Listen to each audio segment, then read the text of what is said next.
Hey guys, Disney is totally learning from the error of their ways that it's cost them billions of dollars and infinite amounts of goodwill in recent years. Totally, trust me, bro. They're shut down a couple of websites and they have them redirect. Like, just go ahead and take a look at a couple of things here. Disney making changes to its DEI efforts. I was gonna say they're making efforts, or at least they're feigning some sort of effort into making these changes. Yeah, sure, man. Whatever, bro.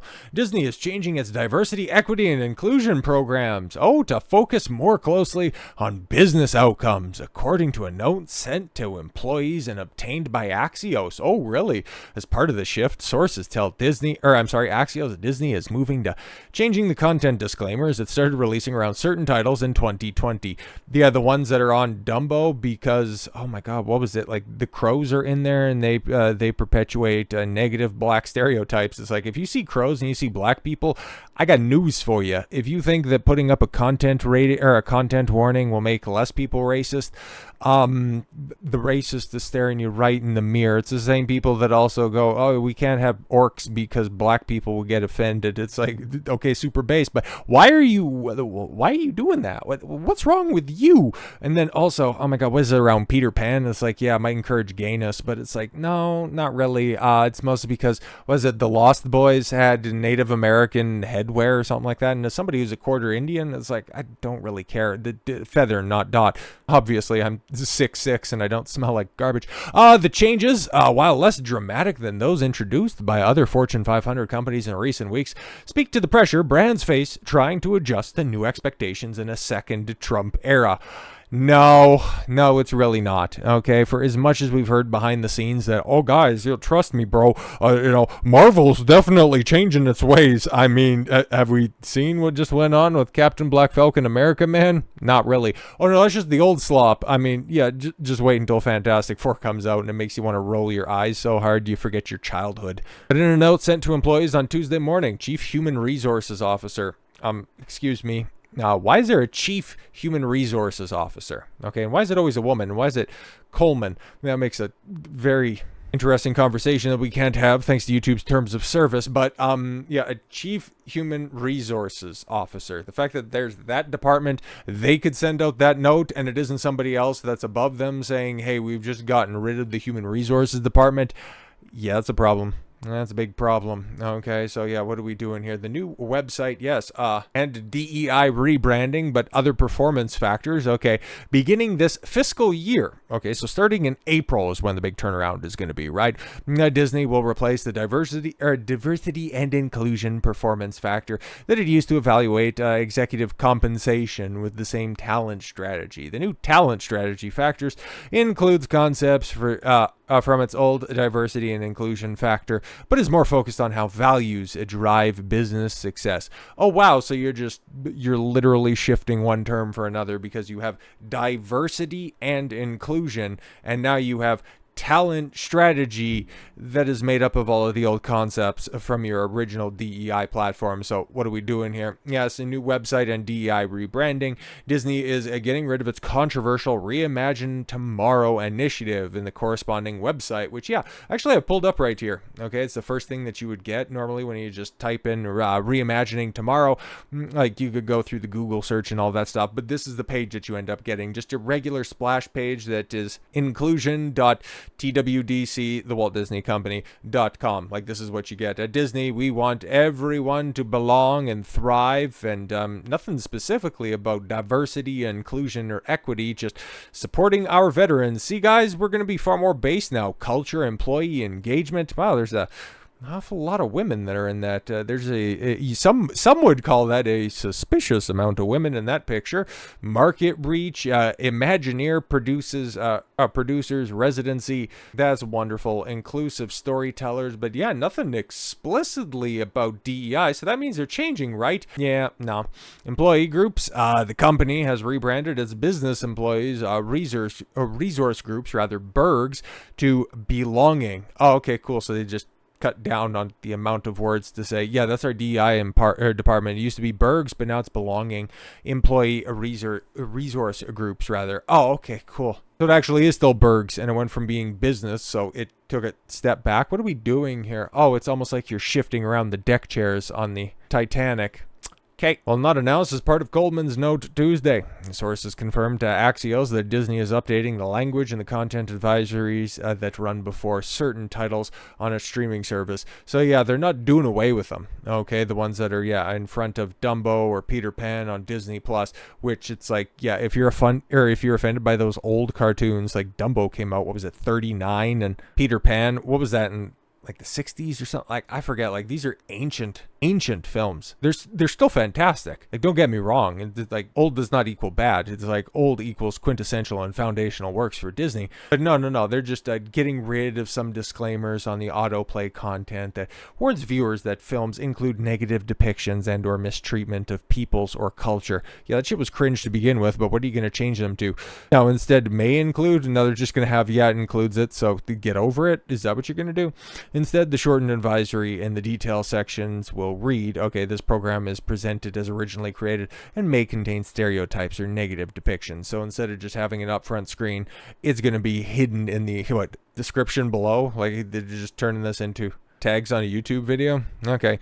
For more than 100 years, Disney has prided itself on being a family-friendly brand that doesn't get involved in politics. But in recent years, they hired a bunch of activists that decided to overplay their hand and ended up costing Disney its tax-exempt status in Disney World. Cost them hundreds of millions, if not billions of dollars at the box office and untold amounts of goodwill with families around the world. But yeah, no, it's long been associated with family-friendly entertainment and some of the most visited theme parks in the entire world. But now, that's just not the case anymore. But the Mouse House found itself in the political crosshairs when Florida Governor Ron DeSantis waged a public battle against the company over its opposition to Florida's, parental rights and education bill. Nowhere in that, 3-page document is the word gay in there. It's just, for kindergarten to age 5. Yeah, we don't really want them to be talking too much. I think it's probably even younger than that. I think it's kindergartens to 3rd grade or something like that. Like, it's very, very young kids. We don't want to teach them sexualized content. I know, radical idea, right? But apparently it's about, no, you're just marginalizing and you're just diminishing actual trans people. You're basically firing up the gas chambers. Why are you doing this, Ron? Since returning to the company as CEO in 2022, Bob Iger has made it a priority to lean into the company's original values. I beg your pardon, citation needed. Can you just go ahead and point to anything that he's actually done except for just double down on the stupidity? Like, most of the most of the greatest offenders of the overtly political content that has come out has been under his stewardship, has been as he has returned as CEO in 2022. Like, all of the worst Star Wars stuff, but mostly it's because, the more recent a Star Wars project is, the more awful it is. Like, that's all come out under Iger. The Acolyte was there. He could have axed that. Wasn't he there for Lightyear out of Pixar? But he also went to war with Elon Musk and lost stupendously. Our primary mission needs to be to entertain, and though our entertainment to continue to have a positive impact on the world, is very serious about that, and it should not be agenda-driven, it should be entertainment-driven. Yeah, it's also the same guy that had how many slop shows out of the MCU come out, one of the most offensive being Secret Invasion. Does anybody remember that? Yeah, no. But anyways, so what to watch? To date, Iger's efforts have been working. Really? Disney's reputation among Republicans jumped significantly last year compared to 2023.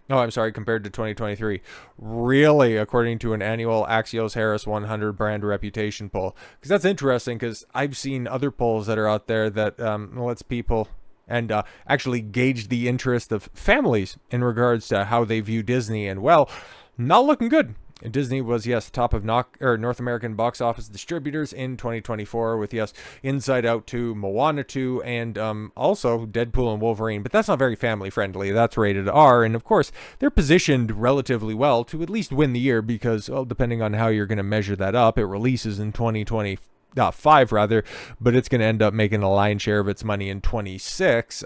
You got Avatar 3 coming out, which is inextricably going to make $2 billion, and nobody's going to remember it 6 hours later. But they've got a bunch of other slop that's there. So yeah,